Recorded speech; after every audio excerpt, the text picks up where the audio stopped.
a couple of facts. He's not just a regular moron.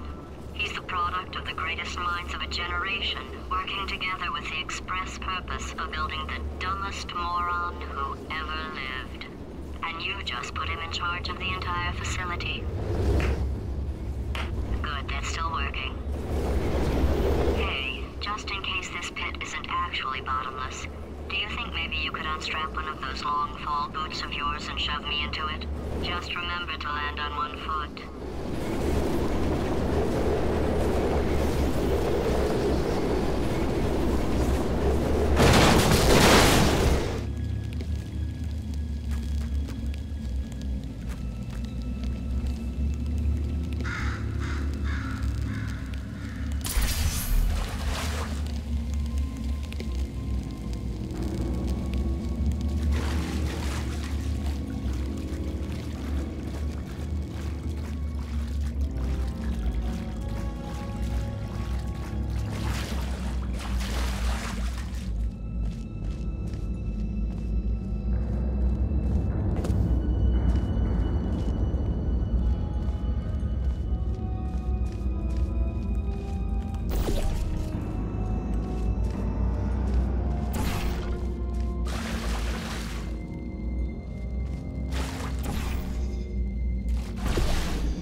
So, who is ready to make some science?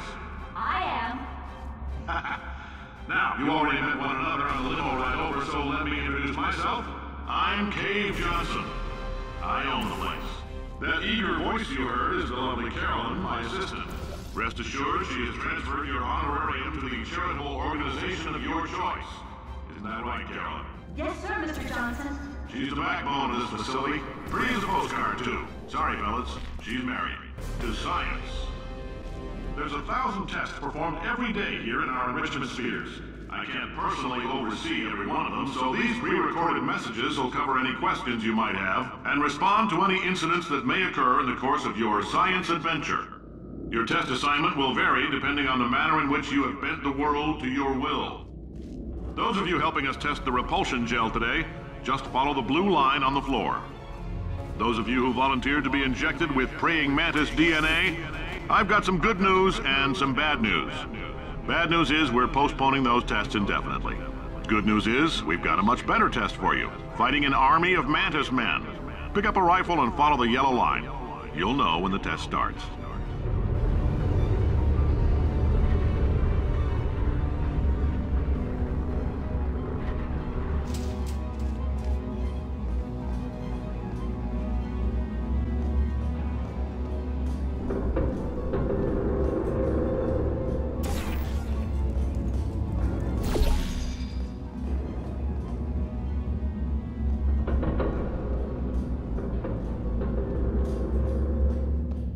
If you've cut yourself at all in the course of these tests, you might have noticed that your blood is pure gasoline.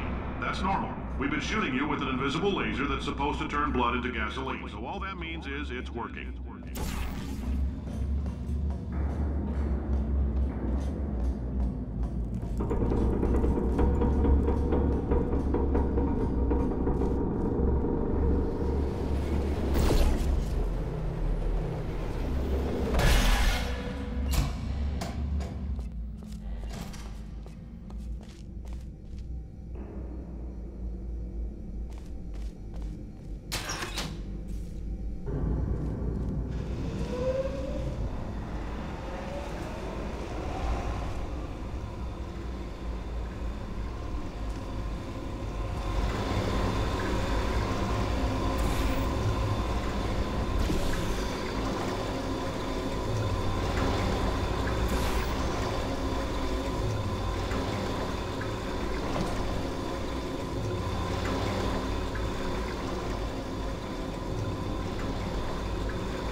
They say great science is built on the shoulders of giants.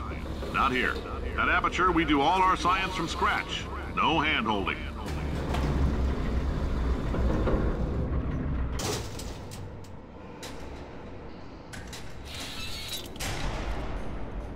All right, let's get started.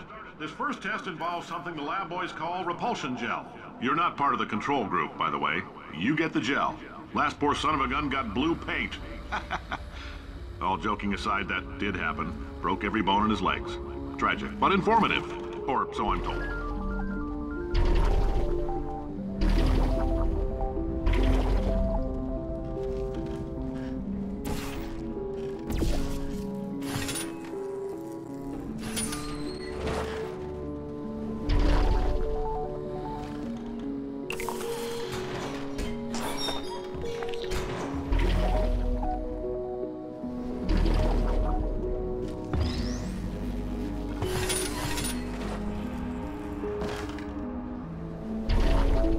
Boys just informed me that I should not have mentioned the control group. They're telling me I ought to stop making these pre-recorded messages. That gave me an idea. Make more pre-recorded messages. I pay the bills here, I can talk about the control group all damn day.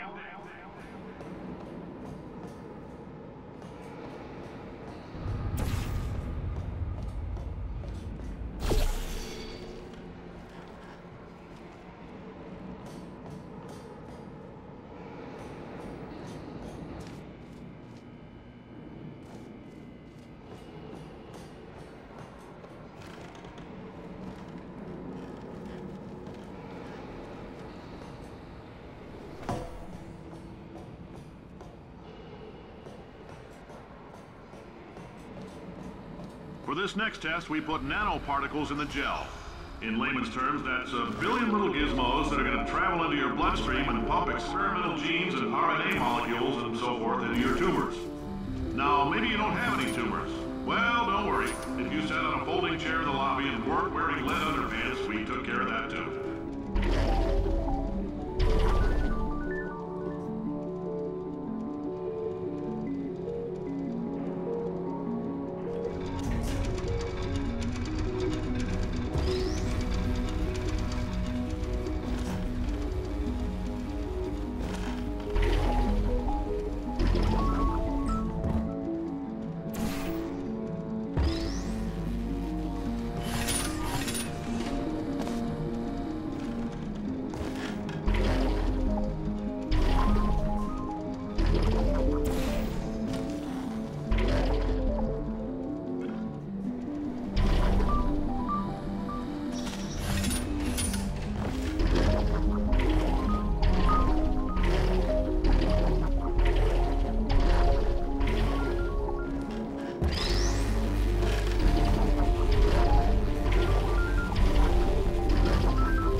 Oh, in case you got covered in that repulsion gel, here's some advice the lab boys gave me. Do not get covered in the repulsion gel. We haven't entirely nailed down what element it is yet, but I'll tell you this, it's a lively one, and it does not like the human skeleton.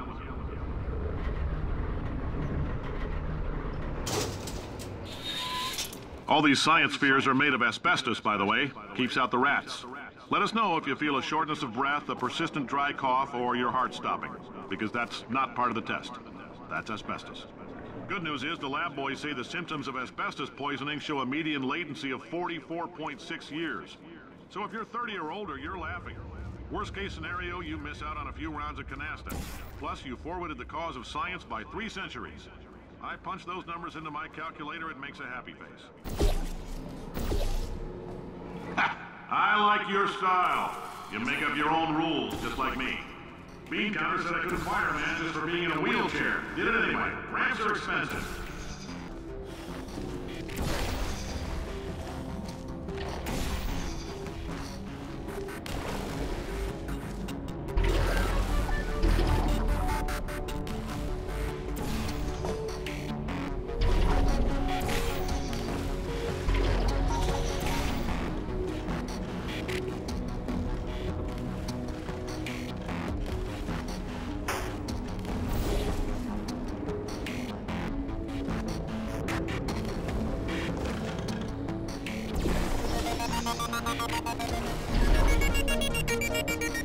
Just a heads up, that coffee we gave you earlier had fluorescent calcium in it so we can track the neuronal activity in your brain. There's a slight chance the calcium could harden and vitrify your frontal lobe. Anyway, don't stress yourself thinking about it. I'm serious. Visualizing the scenario while under stress actually triggers the reaction.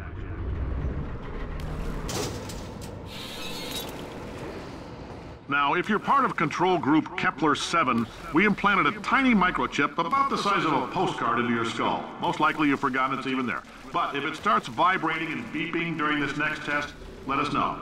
Because that means it's about to hit 500 degrees, so we're going to need to go ahead and get that out of you pretty fast.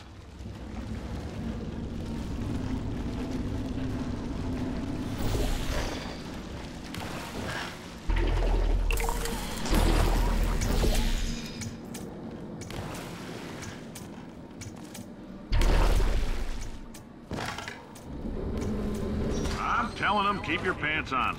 All right, this next test may involve trace amounts of time travel. So, word of advice, if you meet yourself on the testing track, don't make eye contact. Lab boys tell me that'll wipe out time, entirely. Forward and backward.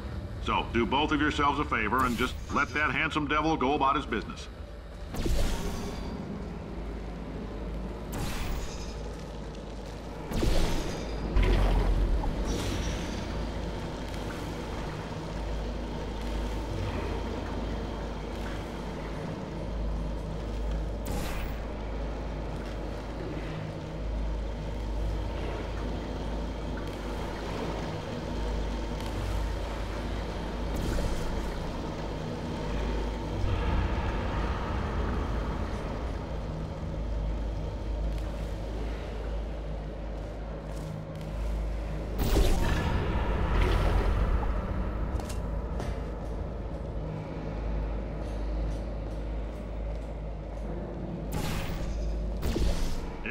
hearing this, it means you're taking a long time on the catwalks between tests.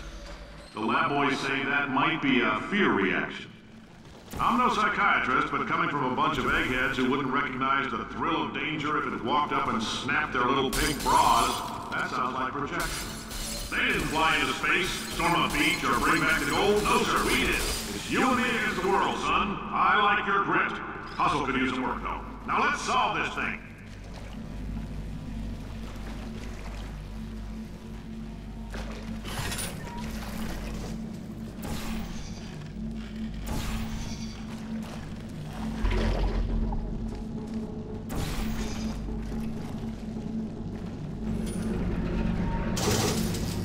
Science isn't about why, it's about why not. Why is so much of our science dangerous? Why not marry safe science if you love it so much? In fact, why not invent a special safety door that won't hit you on the butt on the way out because you are fired? Now you test subject, you're doing fine. Yes, you, box your stuff, out the front door, parking lot, car, goodbye.